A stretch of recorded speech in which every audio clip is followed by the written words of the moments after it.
اگر عمل پہ کوئی اثر ہے تو پھر بند خلوت کدے میں بھی جرم کرتے شرم آئے کہ رسول اللہ کی نگاہوں سے تو کچھ پوشیدہ نہیں ہے، پھر ہماری خلوتیں جو ہے وہ پاک ہو جائیں، ہماری جلوتیں پاک ہو جائیں، ہم رسول اللہ کی نگاہوں سے بھی پوشیدہ نہیں رہ سکتے۔ ان کی نگاہیں دوربین بھی دیکھتی ہیں، ہمارے رب کی نگاہیں بھی دیکھتی ہیں، حضور اللہ کی عطا سے دیکھتے ہیں۔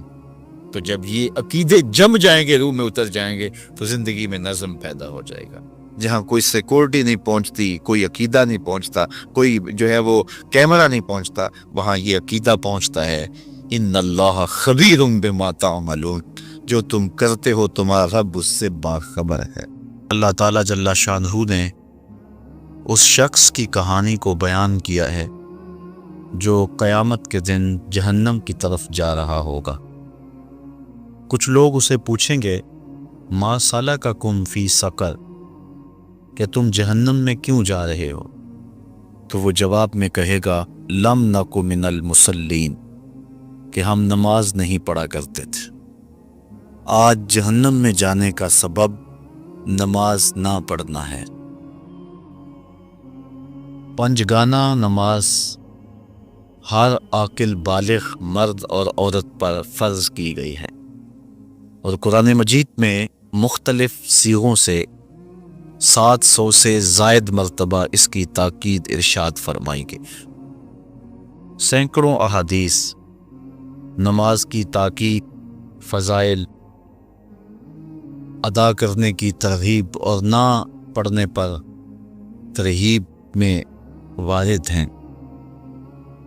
اگر کوئی شخص نماز کا انکار کرتا ہے تو وہ دائرہ اسلام سے خارج ہے، لیکن اگر کوئی سستی کی وجہ سے نماز نہیں پڑھتا، صرف سستی کی وجہ سے نہیں پڑھتا، اللہ کا حکم جانتا ہے، اس کو کہا جائے آؤ نماز کو، تو وہ آگے سے مذاق نہیں کرتا یا نماز کا تمسخر یا استحقار نہیں کرتا، بلکہ بس اپنی سستی کی وجہ سے مسجد میں نہیں آتا۔ جو نماز کو ہلکا جانے، خفیف جانے، وہ بھی دائرہ اسلام سے خارج ہے اور کافر ہے۔ لیکن جو شخص اس کو اللہ کا حکم جانتا ہے اور اس کو پڑھنا اپنے اوپر ضروری سمجھتا ہے، لیکن سستی کی وجہ سے پڑھ نہیں سکتا، تو اس کے بارے میں علماء کی آراء مختلف ہیں۔ حضرت امام اسحاق اور حضرت امام احمد رضی اللہ تعالی عنہما آپ تو فرماتے ہیں کہ ایسا شخص کافر ہے اور اس کو قتل کرنا واجب ہے۔ حضرت امام مالک کا قول ہے کہ، اور امام شافعی کا بھی یہی قول ہے، وہ بھی کہتے ہیں کہ اس کو قتل کیا جائے گا اور بطور حد قتل کیا جائے گا۔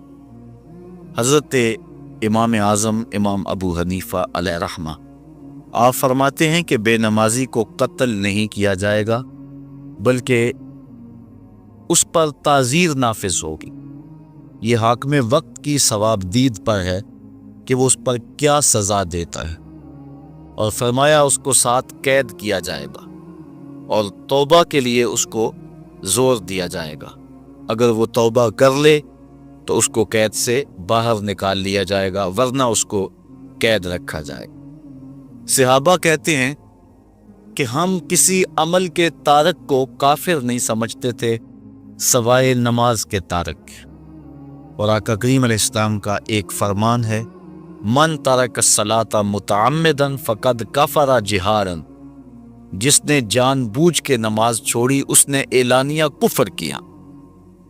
امام اعظم امام ابو حنیفہ علیہ رحمہ وہ فرماتے ہیں کہ یہ حدیث محل ترہیب میں ہے، گویا اس نے کافروں والا کام کیا، اس لیے آپ یہ فتویٰ دیتے ہیں کہ اس کو قید کیا جائے گا اور نماز کی پابندی کا زور دیا جائے گا، اور وہ توبہ کرے تو اس کو چھوڑ دیا جائے گا۔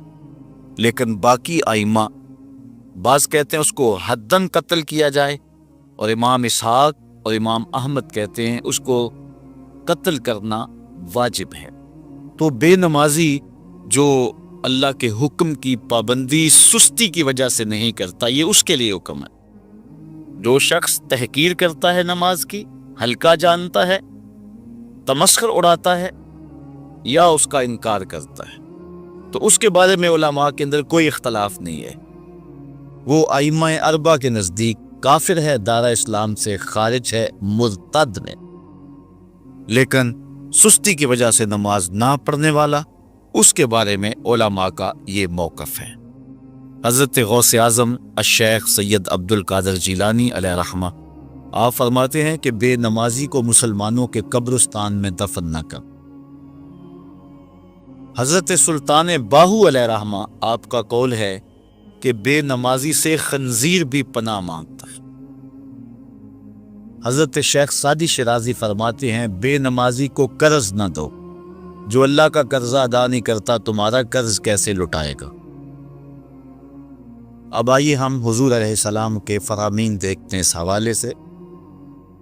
حضرت جابر بن عبداللہ انصاری رضی اللہ تعالی عنہ سے مروی ایک روایت جس کو امام ابو داؤد نے روایت کیا، امام نسائی نے روایت کیا، دیگر محدثین نے روایت کیا۔ آقا کریم نے ارشاد فرمایا بین الرجل و بین الکفر ترک الصلاۃ، آدمی اور کفر کے درمیان ترک صلاۃ ہے، یعنی بندہ مومن اور بندہ کافر کے درمیان ترک صلاۃ ہے۔ جو نماز پڑھتا ہے وہ مومن ہے، اور جو نماز نہیں پڑھتا تو وہ کافروں والا کام کرتا ہے، یا دیگر ائمہ کے نزدیک وہ کافر ہے۔ یہ ترہیباً نہیں بلکہ یہ حکم ہے۔ اور حضرت نبی رحمت صلی اللہ علیہ وسلم کا ایک دوسرا فرمان ان الفاظ کے ساتھ ہے بین الرجل و بین الشرک والکفر ترک الصلاۃ، شرک و کفر اور بندہ مومن کے درمیان نماز ترک کرنا ہے۔ حضرت امام ابن ماجہ نے ان الفاظ کے ساتھ روایت کو نقل کیا ہے بین الکفر والایمان ترک الصلاۃ، ایمان اور کفر کے درمیان نماز کا ترک کرنا ہے۔ اور آقا کریم علیہ السلام کا وہ فرمان جو حضرت انس سے مروی ہے، جس کو طبرانی نے اپنی موجم میں لکھا، بھی آپ کے سامنے میں نے رکھا، کہ حضور نے فرمایا من ترک الصلاۃ متعمدا فقد کفر جہارا، جس نے جان بوجھ کے نماز چھوڑی اس نے اعلانیہ کفر کیا۔ حضرت ابو ہریرہ رضی اللہ تعالی عنہ سے ایک روایت ہے کہ وہ فرماتے ہیں لا سہم فی الاسلام لمن لا صلاۃ ولا صلاۃ لمن لا وضوء لہ، کہ اس شخص کا اسلام میں کوئی حصہ نہیں ہے جو نماز نہیں پڑھتا، اور اس شخص کا نماز میں کوئی حصہ نہیں ہے جو وضو نہیں کرتا۔ وضو کے بغیر نماز نہیں ہوتی، اور نماز کے بغیر اسلام نہیں ہوتا۔ اور اسی روایت کو بالفاظ دیگر حضرت عبداللہ ابن عمر رضی اللہ تعالی عنہ نے حضور سے یوں روایت کیا ہے، طبرانی نے اپنی موجم میں اس کو لکھا لا ایمان لمن لا امانتہ ولا صلاۃ لمن لا طہور لہ ولا دین لمن لا صلاۃ لہ۔ حضور فرمایا کہ اس شخص کا ایمان نہیں جس میں امانت نہیں، اور اس شخص کی نماز نہیں جس کو پاکیزگی حاصل نہیں، اور اس شخص کا دین نہیں جس کو نماز نصیب نہیں۔ حضرت امام ابن ماجہ نے اس روایت کو اپنے الفاظ کے ساتھ روایت کیا ہے۔ حضرت بریدہ رضی اللہ تعالیٰ عنہ اپنے باپ سے روایت کرتے ہیں، اور وہ حضور سے روایت کرتے ہیں۔ حضور علیہ السلام نے ارشاد فرمایا ان العہد الذی بیننا و بینہم الصلاۃ فمن ترکہا فقد کفر، کہ ہمارے اور ان لوگوں کے درمیان جو معاہدہ ہے وہ نماز کا ہے، جس نے نماز کو چھوڑ دیا اس نے کفر کیا، یعنی ہمارا اور ان کا پھر اب معاہدہ باقی نہیں رہے گا۔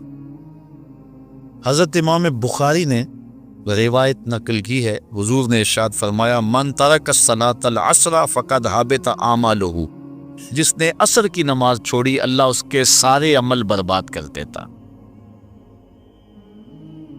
حضرت ابو ہریرہ رضی اللہ تعالی عنہ سے روایت ہے جس کو امام ابن ماجہ نے اور امام نسائی نے روایت کیا ہے، وہ حضور سے روایت کرتے ہیں، بڑی مشہور روایت ہے۔ حضور نے ارشاد فرمایا ان اول ما یحاسب به العبد بصلاته فان صلحت فقد افلح وانجح وَإِن فَسَدَتْ فَقَدْ خَابَ وَخَسِرَ۔ فرمایا قیامت کے دن بندے سے سب سے پہلا حساب نماز کا لیا جائے گا۔ اگر اس کی نماز ٹھیک ہو گئی تو وہ فلاح پا گیا، اگر پہلا تول ٹھیک آ گیا تو وہ کامیاب ہے، وَأَنجَحَ اور نجات پا گیا۔ وَإِن فَسَدَتْ فَقَدْ خَابَ وَخَسِرَ، اور اگر پہلا تول ہی ٹھیک نہ ہوا تو پھر وہ ذلیل و رسوا ہو گیا۔ حضرت عبادہ بن صامت رضی اللہ تعالیٰ عنہ سے ایک طویل روایت ہے، وہ کہتے ہیں کہ حضور علیہ السلام نے مجھے 7 چیزوں کا حکم دیا، مجھے وصیت کی کہ ان 7 کاموں کو کرنا ہے۔ ان کے اندر جو دوسری چیز تھی وہ حضور نے یہ ارشاد فرمائی، وَلَا تَتْرُكُوا الصَّلَاةَ مُتَعَمِّدِينَ فَمَن تَرَكَهَا مُتَعَمِّدًا فَقَدْ خَرَجَ مِنَ الْمِلَّةِ، کہ جان بوجھ کے کبھی نماز نہ چھوڑنا، جس نے نماز چھوڑی وہ ملت اسلامیہ سے نکل گیا۔ اور حضرت معاذ بن جبل رضی اللہ تعالی عنہ سے بھی ایک طویل روایت ہے کہ حضور نبی رحمت صلی اللہ علیہ وسلم نے ان کو 10 وصیتیں کی تھی۔ حصول برکت کے لیے یہ ساری حدیث میں آپ کے سامنے رکھ دیتا ہوں۔ کہتے ہیں اوصانی رسول اللہ صلی اللہ علیہ وسلم بعشر کلمات، حضور نے مجھے 10 باتیں ارشاد فرمائیں، حکمت سے بھری اور رحمتوں سے بھری ہوئی ایک ایک بات ہے، ان کے بول بہاروں جیسے اور اصحاب ستاروں جیسے۔ تو اتنا خوبصورت کلام، لہو خورشید کا ٹپکی اگر ذرے کا جگر چیے۔ حضور نے 10 باتیں حضرت معاذ بن جبل رضی اللہ تعالی عنہ کو بطور وصیت ارشاد کی۔ کہتے ہیں کالا، حضور نے مجھے کہا، ارشاد کیا، لا تشرک باللہ شیئا وَإِن قُتِلْتَ وَحُرِّقْتَ، اللہ کے ساتھ کسی کو شریک نہ ٹھہرانا، اگرچہ تجھے قتل بھی کیا جائے اور تجھے آگ میں جلا بھی دیا جائے، کبھی بھی اللہ کے ساتھ شریک نہ ٹھہرانا۔ دوسری بات حضور نے مجھے یہ ارشاد فرمائی، وَلَا تَعْصِ وَالِدَيْكَ وَإِنْ أَمَرَاكَ أَن تَخْرُجَ مِنْ أَهْلِكَ وَمَالِكَ، کہ اپنے والدین کی کبھی نافرمانی نہ کرنا، اگرچہ تجھے حکم دیں کہ اپنے مال کو اور اپنے بچوں کو لے کے گھر سے نکل جا، تو کہا یہ کر لینا، نکل جانا، لیکن والدین کی نافرمانی نہ کرنا۔ تیسری بات حضور نے ارشاد فرمائی، وَلَا تَتْرُكَنَّ صَلَاةً مَكْتُوبًا مُتَعَمِّدًا فَإِنَّ مَن تَرَكَ صَلَاةً مَكْتُوبَةً مُتَعَمِّدًا فَقَدْ بَرِئَتْ مِنْهُ ذِمَّةُ اللَّهِ۔ فرمایا اے معاذ بن جبل، فرض نماز جان بوجھ کر کبھی بھی نہ چھوڑنا، زندگی میں کبھی نہ ہو کہ تجھ سے فرض نماز چھوٹے، اس لیے کہ جس نے فرض نماز جان بوجھ کے چھوڑ دی، اللہ اس کے رسول نے اس سے اپنا ذمہ اٹھا لیا۔ اب وہ جدھر مرضی جائے، اللہ نے جو ذمہ لیا ہوا ہے مومن کا، اللہ اٹھا لیتا ہے۔ چوتھی چیز حضور نے جو ارشاد فرمائی، وَلَا تَشْرِبَنَّ خَمْرًا فَإِنَّهُ رَأْسُ كُلِّ فَاحِشَةٍ، اے معاذ بن جبل، زندگی میں کبھی بھی شراب نہ پینا، ہر بے حیائی کی جڑ ہے اور بنیاد ہے شراب۔ پانچویں چیز کہتے ہیں حضور نے جو مجھے ارشاد فرمائی وہ یہ تھی، وَإِيَّاكَ وَالْمَعْصِيَةَ فَإِنَّ بِالْمَعْصِيَةِ حَلَّ سَخَطُ اللَّهِ، کہا کبھی اللہ کی نافرمانی نہ کرنا، اللہ کی نافرمانی سے اللہ کی ناراضگی مول لینے والی بات ہے، اللہ تعالیٰ کی معصیت سے اس کی ناراضگی جائز ہو جاتی ہے، حلال ہو جاتی ہے۔ اور چھٹی چیز کہتے ہیں حضور نے یوں ارشاد فرمائی، وَإِيَّاكَ وَالْفِرَارَ مِنَ الزَّحْفِ وَإِنْ هَلَكَ النَّاسِ، کہا جب محاذ پہ ڈٹا ہونا تو کبھی پیٹھ نہ پھیرنا، اگرچہ لاشیں جو ہیں وہ گر رہی ہوں اور لوگ ہلاک ہو رہے ہوں، سارے لشکر کے ہلاک ہو جانے کا ڈر بھی ہو، لیکن کہا معاذ بن جبل میں تمہیں وصیت کرتا ہوں کبھی پیٹ پھیر کے بھاگنا نہیں ہے۔ حضور نے کہتے ہیں مجھے جو 7ویں چیز ارشاد فرمائی وہ یہ تھی، وَإِنْ أَصَابَ النَّاسَ مَوْتٌ فَاصْبُتْ، اگر تو کسی ایسے علاقے میں رہتا ہو جہاں موت آ جائے، کوئی بیماری آ جائے موت والی، تو علاقہ چھوڑ کے بھاگنا نہ، وہیں رہنا، تیری قسمت میں زندگی ہوئی تجھے کوئی موت دے نہیں سکتا۔ اور اگر موت تیرے لیے لکھی گئی ہے تو جہاں مرضی چلا جائے تو موت سے بچ نہیں سکتا، اس لیے ایسے مقام سے بھاگ کر نہ جانا، وہیں ڈٹے رہنا اور وہیں رکے رہنا۔ 8ویں چیز کہتے ہیں حضور نے مجھے ارشاد فرمائی، وَأَنفِقْ عَلَىٰ أَهْلِكَ مِن طَوْلِكَ، کہا اللہ نے تجھے جو وسعت دی ہے، تجھے جو مال دیا ہے، اس کو اپنی اولاد پر کھل کے خرچ کرنا، اپنی اولاد سے بخل نہ کرنا، اولاد کے معاملے کے اندر جہاں ان کی ضرورت ہو اس کو کھل کے پورا کرنا ہے۔ اور حضور نے 9ویں بات جو ارشاد فرمائی وہ یہ تھی، وَلَا تَرْفَعْ عَنْهُمْ عَصَاكَ أَدَبًا، اپنی اولاد کو ادب سکھانے کے لیے ڈنڈا نہ چھوڑنا، عصا ہمیشہ لٹکا کے رکھنا، کوڑا باندھ کے رکھنا۔ اور 10ویں چیز کہتے ہیں حضور نے جو مجھے ارشاد فرمائی، وَأَخْفِهِمْ فی اللہ، اپنی اولاد کے دل میں اللہ کا خوف ڈالتے رہنا، اللہ کا ڈر پیدا کرنا اپنی اولاد کے اندر۔ تو نے اپنی اولاد کو یونیورسٹی اور کالجوں تک پہنچایا، بیرون ملک سے بھی تعلیم دلوائی، لیکن اللہ کا خوف نہ سکھایا۔ اللہ کا خوف سکھانا اپنی اولاد کو، ایسے لوگوں کی صحبت میں بٹھانا جن کی صحبت میں بیٹھ کر اللہ کا خوف پیدا ہو جائے، ان کو ایسی کتابیں لا کے دینا کہ جن سے خشیت الہی ان کے سینے میں پیدا ہو۔ اگر تو نے سب کچھ دے دیا، عالی نسب بنگلے دے دی اپنی اولاد کو، تو نے جو ہے وہ بہت اچھی تعلیم دلوا دی اپنی اولاد کو، دنیاوی سوسائٹی کے اندر ان کا وقار بہت بلند ہو گیا، تو نے سب کچھ دے دیا اپنی اولاد کو، اللہ کا خوف نہیں دیا تو کچھ بھی نہیں دیا۔ تو حضور نے جو 10ویں وصیت حضرت معاذ بن جبل کو کی وہ یہ ہے کہ انہیں اللہ سے ڈراتے رہنا، اللہ تعالیٰ کا خوف، ان کی خشیت ان کے سینے میں پیدا کرنا۔ اللہ اکبر۔ حضور کا ایک اور فرمان سنیے، حضور نے فرمایا کہ جو شخص نماز چھوڑتا ہے، ایک طویل حدیث ہے جس کا یہ حصہ ہے، وَكَانَ يَوْمَ الْقِيَامَةِ مَعَ قَارُونَ وَفِرْعَوْنَ وَحَامَانَ وَأُبَيِّ بْنِ خَلَف، جو نماز ترک کرتا ہے قیامت کے دن قارون کے ساتھ، فرعون کے ساتھ، حامان کے ساتھ اور ابی ابن خلف کے ساتھ کھڑا کر دیا جائے گا۔ جس صف میں اللہ کے دشمن کھڑے ہوئے ہوں گے، بے نوازی کو بھی اس صف میں کھڑا کر دیا جائے گا۔ کتنی رسوائی، کتنی ذلت ہے۔ کوئی بندہ یہ گوارا کرتا ہے کہ مجھے اس صف میں کھڑا کر دیا جائے جس پہ دشمنان خدا کھڑے، دشمنان رسول کھڑے ہو؟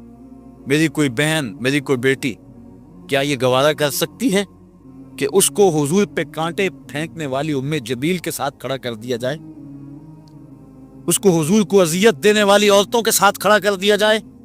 نہ میری کوئی بہن اور نہ کوئی میری ماں اس بات کو گوارا کرتی۔ تو جب ہم یہ گوارا نہیں کرتے تو پھر ہمیں عزم کرنا چاہیے کہ آج کے بعد نماز نہیں چھوڑنی ہے۔ تو آئیے میں اور آپ اپنی زندگی کو ایک نظم میں لائیں۔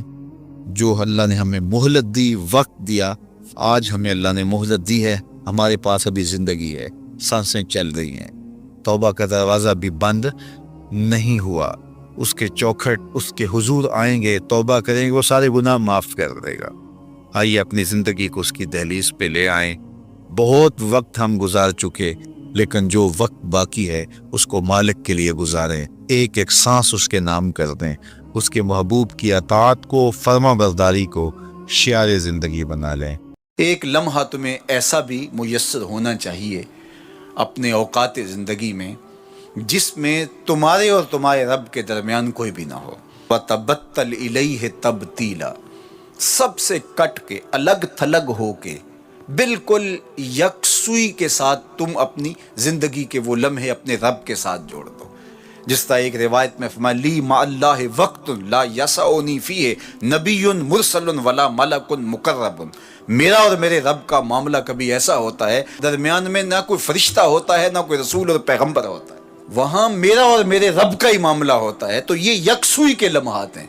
تو ہمیں بھی حضور علیہ الصلوۃ والسلام کے سینے سے نور لے کے اپنی زندگی میں کچھ ایسے اوقات مقرر کرنے چاہیے، اور وہ بہترین وقت میرے رب نے خود بیان فرمایا، ناشیۃ اللیل ہے، وہ سحری کا وقت ہے، وہ رات کے لمحے ہیں، وہ پچھلے پہر کی مبارک گھڑیاں ہیں جب رحمتیں چھم چھم اتر رہی ہوتی ہیں اور اللہ کی رحمتیں بندے کا استقبال کر رہی ہوتی ہیں۔ تو اس وقت اگر اللہ کے حضور کھڑے ہو کے ربط قائم کیا جائے تو وہ اللہ کے ساتھ جڑنے کا بہترین وقت ہے. اور نماز میں تبتل ہو، جب ہم نماز پڑھ رہے ہوں تو مکمل انہماک رب کے ساتھ ہو. سیدنا علی المرتضیٰ رضی اللہ تعالیٰ عنہ کے بدن میں تیر لگا ہے اور وہ نماز میں مصروف ہیں اور تیر نکال لیا جاتا ہے. جب سلام پھرتا ہے تو پھر آپ کو پتہ چلتا ہے کہ یہ تو جو ہے وہ تیر تھا جو نکال لیا گیا. تو یہ انہماک ہے، رب کے ساتھ انہماک. اور وہ فرمایا گیا حدیث جبریل میں کہ اپنے رب کی اس طرح عبادت کرو کہ گویا تم اسے دیکھ رہے ہو. اور اگر یہ کیفیت پیدا نہیں ہوتی تو کم از کم یہ کیفیت تو ہو کہ وہ تمہیں دیکھ رہا ہے. فاتخذہ وکیلا، اور اسی کو کارساز بناؤ، اسی پر توکل، اسی پر بھروسہ، اپنے امور اسی کے سپرد کرو. جب اپنے امور اپنے رب کے سپرد کرنے کا مزاج پیدا ہو جاتا ہے، زندگی سوکھی ہو جاتی ہے. تدبیر کریں، اس کے لیے حکمت عملی ضرور آپ وضع کریں، لیکن کچھ کام کر کے اللہ پہ چھوڑ دیں. اگر توکل بھی یہی ہے کہ آپ گھٹنا بھی باندھیں اور سپرد اللہ کے کر دیں، اسی کی طرف سے کام ہوتے ہیں اور وہی کارساز حقیقی ہے. تو فرمایا کہ فاتخذہ وکیلا، اسی کو کارساز بنا لیجئے اور اسی پر اپنے کاموں کو چھوڑ دیجئے.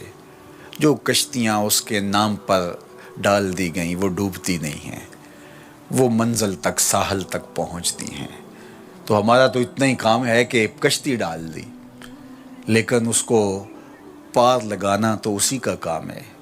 تو اسی لیے ہم سواری پر بیٹھتے ہوئے کہتے ہیں کہ مالک اس کو مسخر تو نے ہی کیا ہے ہمارے لیے، ہمارے میں طاقت تو نہیں تھی کہ اس کو مسخر کر سکتے. تو یہ اس کے کرم سے ہوتا ہے. تو وہ اگر چاہے تو کوئی مشکل نہیں ہوتی.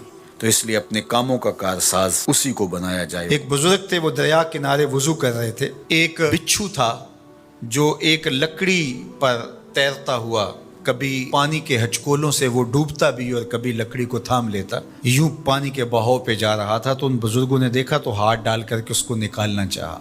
تو اس نے اپنی فطرت کے مطابق ان کے ہاتھ پہ ڈنگ مار دیا. درد کی شدت سے ہاتھ جھٹکا تو وہ گر گیا. تو پھر ڈوبنے لگا تو پھر پکڑا اور پھر اس نے ڈنگ لگا دیا. 7 مرتبہ اس نے ڈنگ مارا اور آپ اس کو نکال کے 8ویں مرتبہ باہر نکالنے کی کوشش کر رہے ہیں. تو مرید نے کہا جو پاس بیٹھا تھا، حضرت یہ بار بار آپ کو ڈنگ مارتا ہے اور آپ اس کو نکالنے کے لیے کوشاں ہیں. فرمایا وہ اپنی بری فطرت سے باز نہیں آتا، میں اپنی اچھی عادت سے باز کیسے آ جاؤں. تو لوگوں کے ساتھ رویہ اچھا رکھے، وہ جو بھی رویہ رکھے. ہم کہتے ہیں کوئی اینٹ اٹھائے گا تو ہم آگے سے پتھر اٹھائیں گے، تو یہ کیا کمال ہوا. لوگ کہتے ہیں تم 1 قدم پیچھے ہٹو گے، میں 10 قدم پیچھے ہٹوں گا، تو یہ کیا کمال ہوا. تم کہو میاں تم جتنے مرضی قدم پیچھے ہٹو، میں بھاگ کے تمہارا دامن پکڑ لوں گا، تمہیں جانے نہیں دوں گا. ایک دن تجھ کو بھی جیت لوں گا محبت کے زور پہ. ہم کہتے ہیں کہ فلاں میرے ساتھ اچھا سلوک کرتا ہے تو میں بھی اچھا کرتا ہوں، فلاں کا سلوک میرے ساتھ اچھا نہیں ہے تو ٹھیک ہے، جس طرح وہ چلتا ہے میں بھی اسی طرح چل رہا ہوں. یہ تو پھر برابری ہوئی. اگر کوئی برائی کے ساتھ معاملت کرتا ہے تو آپ بھی اس کے ساتھ ایسے ہی کرتے ہیں، تو برائی میں برابر ہے. اور اگر آپ کے ساتھ کوئی اچھا سلوک کرتا ہے تو آپ بھی اس کے مقابلے میں اچھا کرتے ہیں، تو پھر بھی آپ برابر ہیں، لیکن اچھائی میں برابر ہے. تیسری صورت یہ ہے کہ کوئی آپ سے اچھا سلوک کرتا ہے اور آپ اس سے برا سلوک کرتے ہیں. یہ بدترین صورتحال ہے. اور سب سے بہتر صورت کیا ہے کہ کسی کا رویہ تلخ بھی ہو، کسی کا انداز نامناسب بھی ہو، کوئی آپ کے ساتھ برا سلوک بھی کرتا ہو لیکن آپ اس کے ساتھ اچھا سلوک کرتے ہیں. خون کا رشتہ ہے، دودھ کا رشتہ ہے، وطن کا رشتہ ہے، ہمسائیگی کا رشتہ ہے، آپ کے ساتھ اس کی تعلق داری ہے، آپ کے آباء و اجداد کی آپس کے اندر سانجھ تھی اور آپ اس کو نبھا رہے ہیں. تو یہ ہے بہترین رویہ کہ کسی کا کوئی بھی رویہ ہو آپ اس کے ساتھ اچھا رویہ اختیار کرتے ہیں. حضرت عقبہ بن عامر رضی اللہ تعالی عنہ کو حضور نے ارشاد فرمایا تھا، سل من قطعک واعط من حرمک واعف عن من ظلمک. اے عقبہ بن عامر، جو تجھ سے تعلق توڑے تو اس سے تعلق جوڑ، جو تجھے محروم رکھے تو اس کی جھولیاں بھر دے، اور جو تیرے پہ زیادتی کرے تو اس کو معاف کر دے، اس سے درگزر فرما. یہ بہترین کردار ہے جس سے ایک اچھا ستھرا پاکیزہ اور مناسب معاشرہ ترتیب پاتا ہے اور ترکیب پاتا ہے. تو میرے اور آپ کے آقا و مولا نے ہمیں یہ تلقین کی، بلکہ فرمایا جو یہ چاہتا ہے کہ اس کی عمر میں برکت ہو اور رزق میں اضافہ ہو وہ رشتہ داروں کے ساتھ سلوک اچھا کرے. یہ راز ہے عمر میں برکت کا اور رزق میں اضافے کا. رشتہ داروں کے ساتھ اگر سلوک اچھا کرو گے تو تمہاری عمر میں بھی برکت ہوگی, تمہارے رزق میں بھی برکت ہوگی. تو ہمیں یہ تلقین کی گئی. رشتہ دار تو دودھ یا خون کی سانچ سے رشتہ دار بنتے ہیں, کوئی عام انسان بھی ہو, ہمیں تو ان کے ساتھ بھی اچھا رویہ اختیار کرنے کی تلقین کی گئی. حتیٰ کہ آپ کے دین پر نہ بھی ہو تو آپ کی ہمسائیگی میں بستا ہے, مستامن ہے, ذمی ہے, تو اس کے ساتھ آپ کا سلوک اچھا ہوگا. آپ کا دین آپ کو یہ سکھاتا ہے. شیخ سعدی بولے شنیدم کے مردان راہ خدا دل دشمنا ہم نہ کردن تنگ تو را کے میسر شود ای مقام کہ با دوستانت خلاف است و جنگ. میں نے سنا ہے کہ جو اللہ کے بندے ہیں وہ تو دشمنوں کا دل بھی نہیں دکھاتے. تجھے تصوف کے مراتب رفیع کیسے نصیب ہو سکتے ہیں؟ تو اپنوں سے جنگ چھیڑ کے بیٹھا ہے, تو اپنوں کے گریبان پھاڑ رہا ہے, اپنوں کی پگڑیاں نوچ رہا ہے, اور تو اپنی رشتہ داریوں کو توڑ رہا ہے. تو اپنے ہم منصبوں کے ساتھ الجھاؤ میں مبتلا ہے, اپنے ہم مسلکوں ہم مشربوں کے ساتھ تیرا الجھاؤ چل رہا ہے, تیری لڑائی چل رہی ہے.